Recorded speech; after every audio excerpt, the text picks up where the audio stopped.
Oh, we have one more. I forgot. Yeah.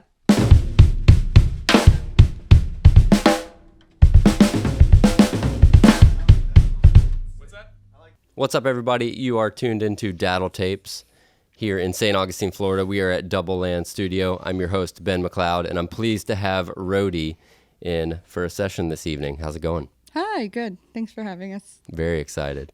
So I was very pumped when you messaged me about doing this. It was a couple weeks ago. John here has been working with you in the studio, and I've been very, very excited. So I'm a fan of Bad Madonna as well. And this is a new project you guys formed in Murray Hill in 2024, right? Yeah, I was doing Bad Madonna kind of at the same time at the beginning, and then that era kind of just slowly started to end for me personally. And then the bandmates too, just life happens and people kind of go down separate paths. But I was lucky at the same time to have kind of formed what's Roadie. John is like one of the later additions, but definitely the right fit. But yeah, I started playing with Mylan and Jeff, and I just remember our first shows, like coming off the stage, and I remember specifically like telling Mylan, like, wow, I don't feel like shit. I like feel so good. This just feels really right. And it still felt like that for almost like a year later. So yeah. Killer. Well, I'm super excited to hear some songs. They're going to play 3 for you. Let's hear the first track.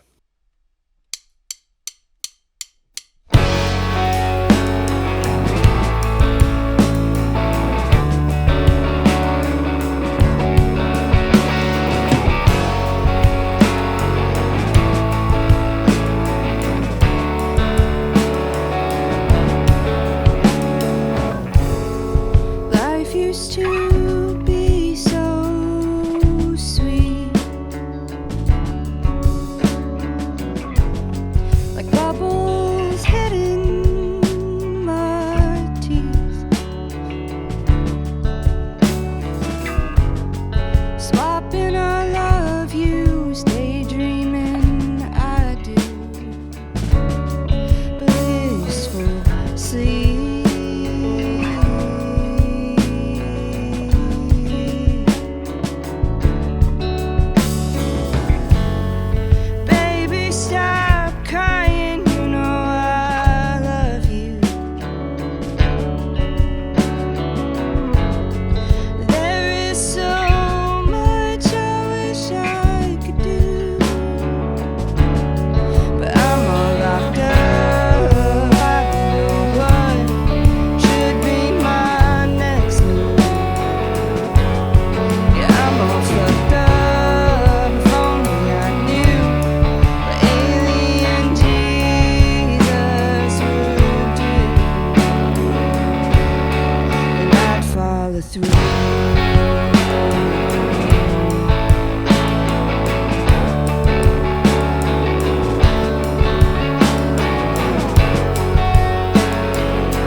Take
life used to be so sweet. I can still taste the bubbles on my teeth.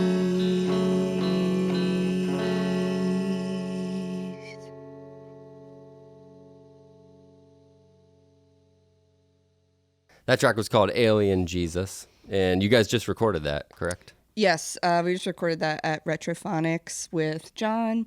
It was awesome. It was an amazing experience. He's a great engineer. Love John. Good company. Good ear. So I want to go a little bit back to, I mentioned that you guys had formed in Murray Hill. Tell me about Murray Hill. Murray Hill is the neighborhood that we live in. It's the best. Yeah.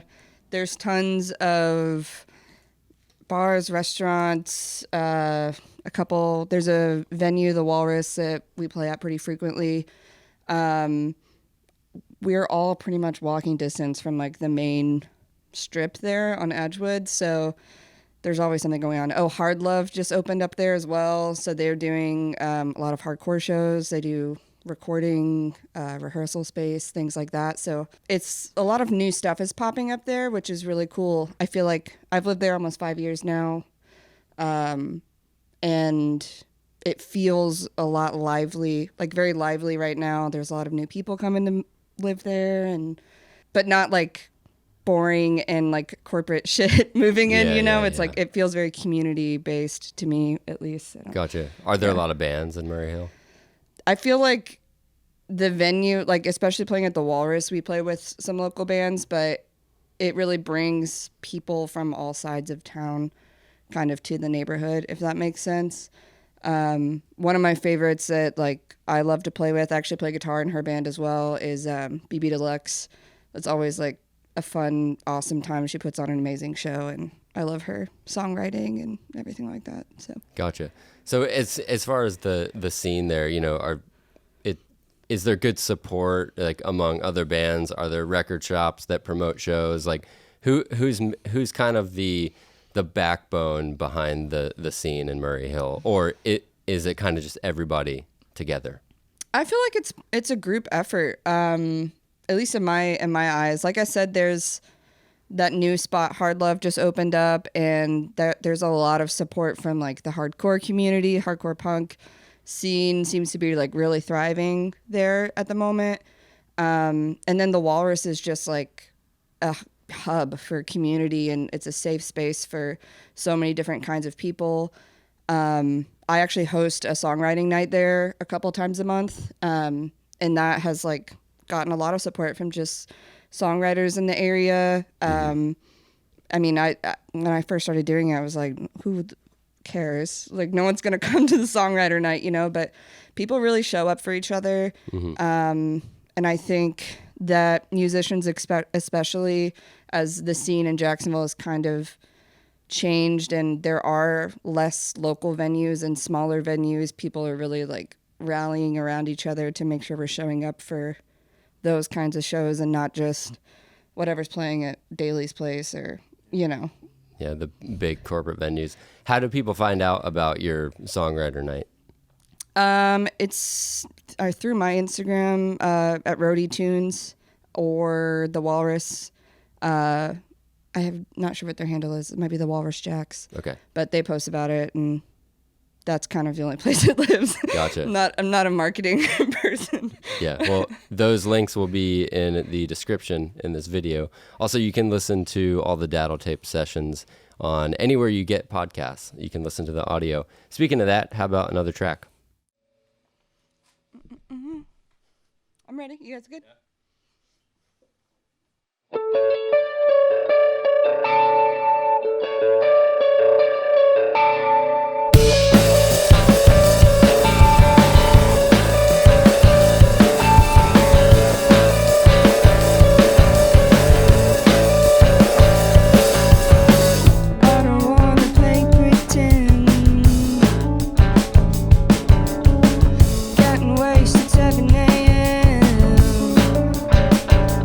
These are my feelings.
That was cool.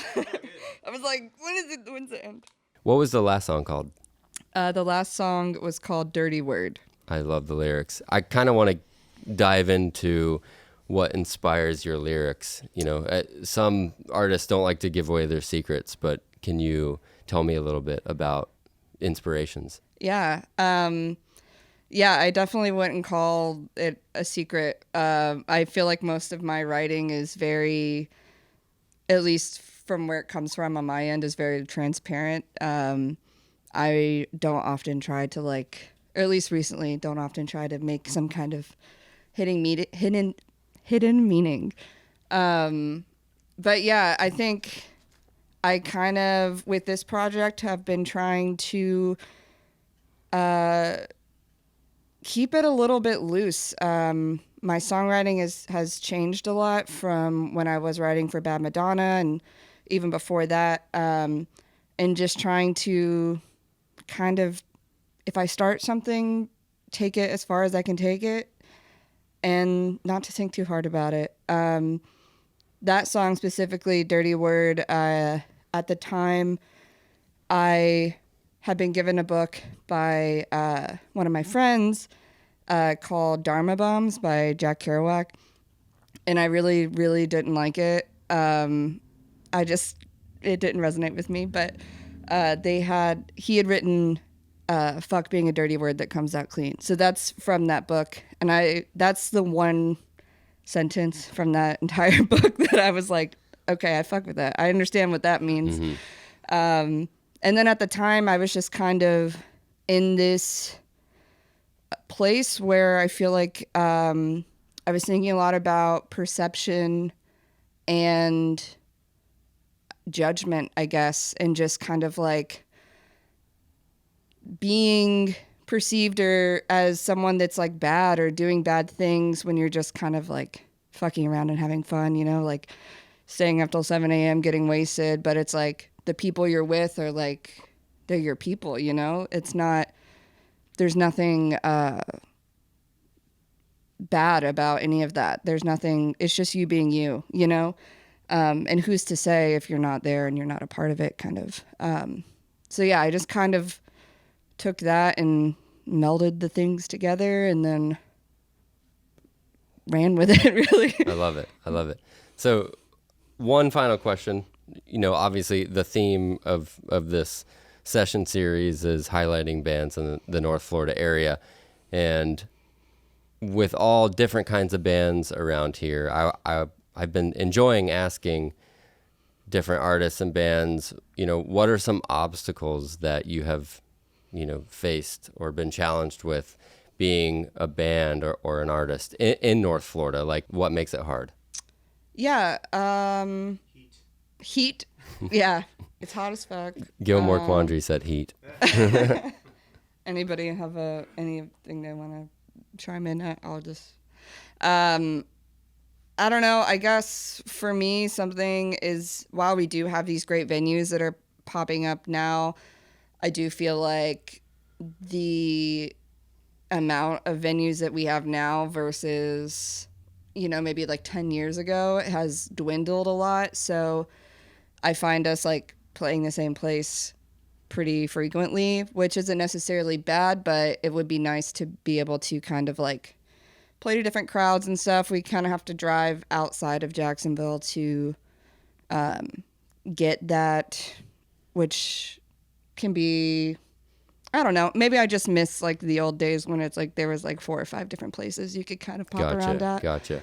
That's the most frustrating thing here in St. Augustine. It's like you have your 3,500 capacity amphitheater, which, you're getting household name bands, and then you have, Nobbies and Sarbez, and it's like 3,500, maybe 50 people. Mm-hmm. Like I don't know why no one hasn't tapped into, the good 400 cap or like 300 cap. So, anybody watching, that's a market here for sure. And it does help local bands a lot because in that capacity venue, you're getting really cool up and coming artists who need local support. And that's just another thing that kind of feeds, whatever scene it is, rock and roll, alternative, songwriter stuff. There's like a level of it too where there's a lot of people that I think almost prefer to go to these bigger shows with like these huge household name bands. That's kind of, I think, maybe more where the culture was shifting for a while, and possibly that is like a little bit to blame, because I do feel there was a period of time where I was struggling to like connect, I guess, with the audience, because it felt like nobody really gave a shit, to be honest. But I do think in the past couple of years, and certainly like post-COVID and everything like that, like I think people want to go out to these like smaller local shows, and really like there's such a bigger emphasis on community and supporting your friends, and that's like becoming cool again. So and hopefully a lot of people like those big venues because probably the predictability. I mean, you know what you're gonna get. You know that you can get a sausage dog and the beer that you like, and you're not going to get bumped into $20, someone who doesn't look like you. But small venues all the way. Like that's what sold me on music, was being 5 feet away from a hardcore band when I was in middle school, and that no one can take that away. And hopefully someone taps into it in North Florida and really, I mean, it sounds like Murray Hill has, the Walrus. It's a great place for things like that. Yes, definitely. We need this in St. Augustine. Anybody watching? Anyway, it's been a pleasure chatting with you so much. Thank you all so much for coming in. I do want to hear one more song. So if you guys want to close us out, let's hear it. Absolutely. Thank you.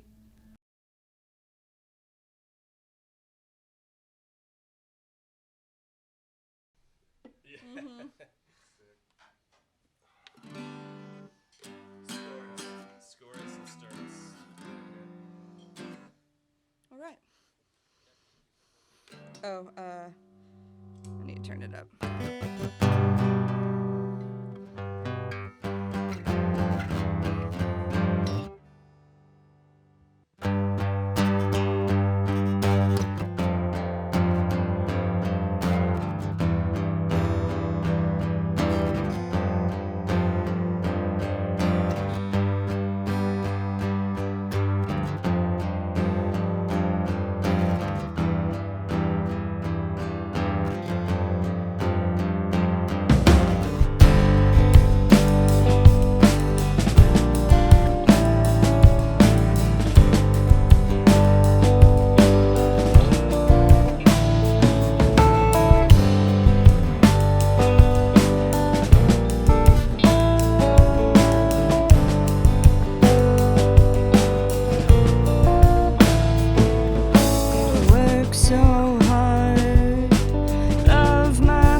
getting older, so you restring, change your tune, do what you gotta do to be, to be,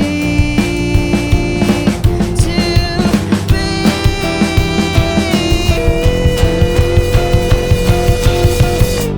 better and more whole and strong and capable and better and more whole and strong and capable and better and more whole and strong and capable and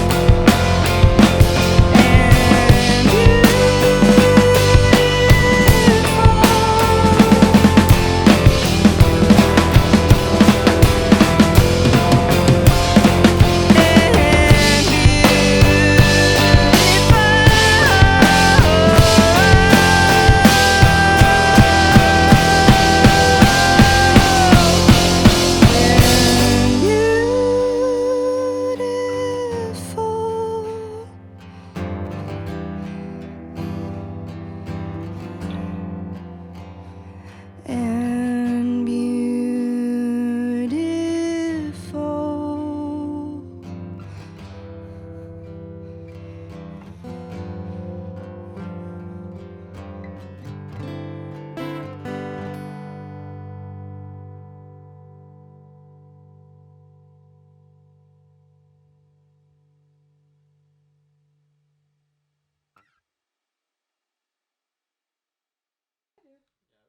My dad says for my birthday, I get to go to Doubleland.